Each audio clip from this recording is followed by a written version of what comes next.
So here are the four things that we believe about the leadership development space.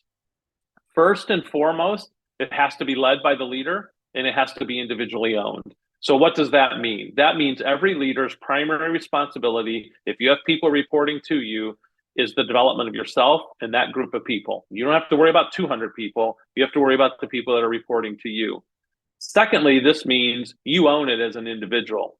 So the thing I hate to hear the most is, well, my boss just isn't into this. No, sorry, you still own your development. So you got to figure out an alternate path, right? And so leader-led and individually owned.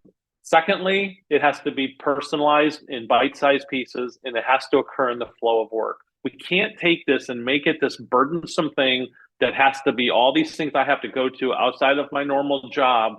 That's why we built a system that can be learned over time, implemented over time, and done within the flow of work. Thirdly, it has to be seated in the one-on-one meeting, and we're going to talk about that in just a second. And then it has to be nourished over time. Some of you may know who John Maxwell is. He said leaders are born daily, just not in a day. And so it is a long-term process, but the one-on-one meeting is going to be at the core of our approach as well. And that is the one-on-one meeting between the employee and the supervisor and the employee.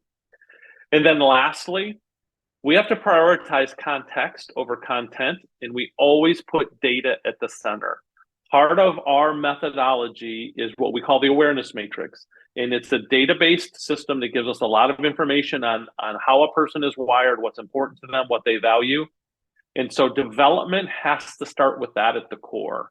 And so we have to learn things within the context of who we are, what the job requires, what the organization requires. This is not about academics. It's not about content. It's not about how many books you can read. It's about what do I need to know to develop, be better at what I do, and add more value to the organization.